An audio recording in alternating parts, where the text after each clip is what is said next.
Literatura indígena. La tradición oral ha sido el principal medio de comunicación de los grupos indígenas.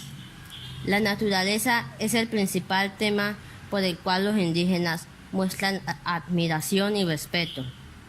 Los dos hitos de la literatura indígena son la leyenda del Yurupari y el Popol Vuh. Son narraciones cosmológicas que inventan y muestran el origen de todo.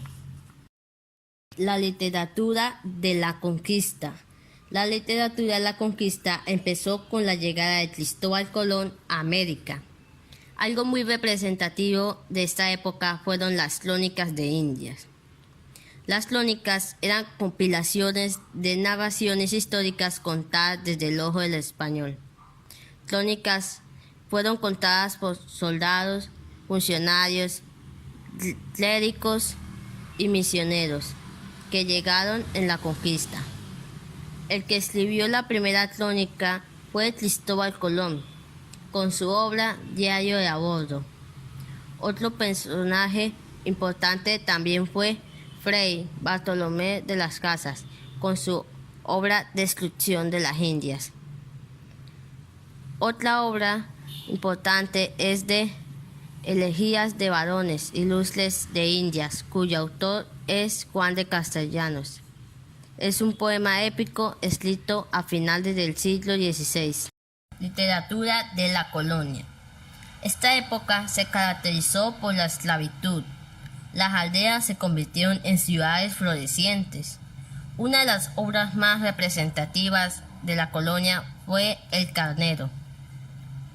Su título original fue La conquista y el descubrimiento del nuevo reino de Granada, pero todos sus lectores terminaron conociéndolo como El Carnero, ya que este término designaba la cloaca en donde se escondían los desórdenes morales y las hipocresías de la sociedad. Fue escrito por Juan Rodríguez Freire entre 1635 y 1638. También quise resaltar la vida de las mujeres en la colonia. La mujer de élite consolidaba el modelo de familia, facilitaba el traspaso de las herencias y acompañaba al marido en eventos sociales. Iba a misa y realizaba beneficencia. Sus matrimonios eran arreglados. La mujer indígena. Después de la colonización, muchas mujeres quedaron solas y tuvieron que trabajar en labores domésticas y manuales. También fueron activas en el comercio y desempeñaron un rol fundamental en la transmisión de la cultura indígena a las nuevas generaciones. La mujer negra era la que vivía en peores condiciones. Era propiedad de una blanca casada y desempeñaba labores de matrona, panadera y lavandera. Aunque podría tener una pareja, con frecuencia servía de objeto de satisfacción sexual para los hombres y de las demás castas, en especial de los amos blancos. Sin embargo, a pesar de ser considerada un objeto, a veces era tratada con mayor dignidad, pues llegaba a amamantar y a participar en la crianza de los niños. Literatura de independencia. El primer ejemplo que se puede encontrar en este campo es el del venezolano Simón Bolívar, líder destacado del proceso de independencia. Ayudó a lograr la independencia no solo de Venezuela, sino también de Colombia, Perú, Panamá, Ecuador y Bolivia. Dejó para la posteridad unos escritos engrandecidos por su figura, como el Manifiesto de Cartagena, el Discurso de Angostura, innumerablemente citados en tiempos posteriores. En esta literatura también se manifiestan autores como José Joaquín Fernández, que buscó siempre combatir la descomposición y arbitrariedades de los españoles en México. Su novela más destacada es El Periquillo Sarmiento. En Cuba tal vez sea José Martí el ejemplo más claro de este mismo asunto.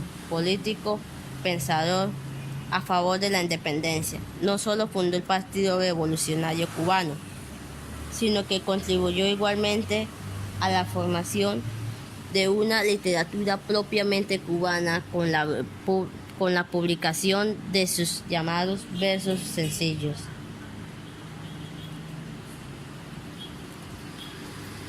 Modernismo. El modernismo fue un movimiento cultural que se desarrolló entre los años 1880 y 1920 en nuestro continente. Se materializa por el refinamiento que implica vivir en una sociedad moderna. Los principales exponentes son Rubén Darío y José Asunción Silva. Vale mencionar que el modernismo fue el primer movimiento cultural que consolidó la literatura americana con un carácter universal. Los Panidas. Los Panidas fue un movimiento literario y artístico de principios del siglo XX en Colombia, iniciado por 13 jóvenes intelectuales de Medellín con edades entre 18 y 20 años, inconformes con las propuestas literarias, artísticas y filosóficas de su época, deseosos de una renovación. El movimiento tuvo sus inicios en 1914 y su máxima manifestación en 1915 con la revista Los Panidas.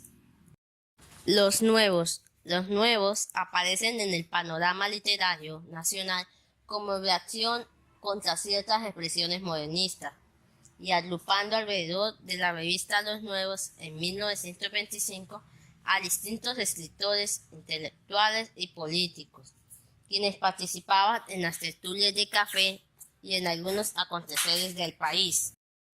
Piedra y Cielo.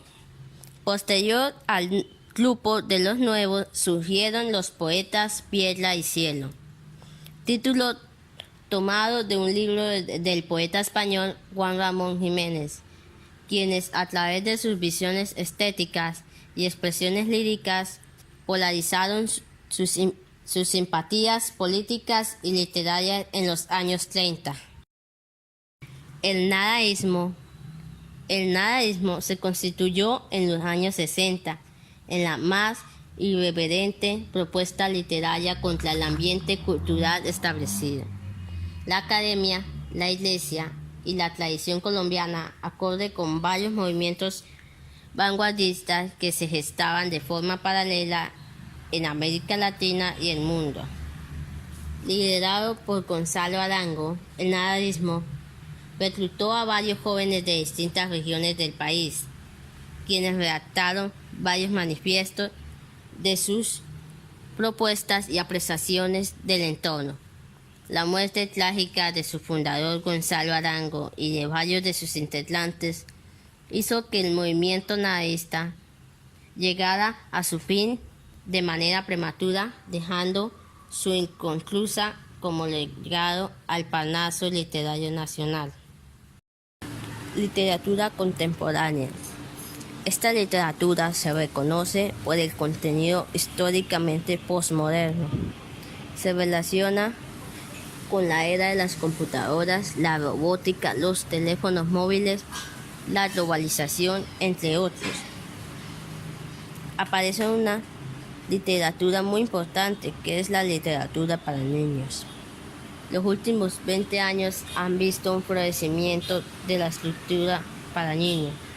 Entre los máximos representantes de la literatura están C.S. Lewis, Crónicas de Narnia y J.K. Harry Potter.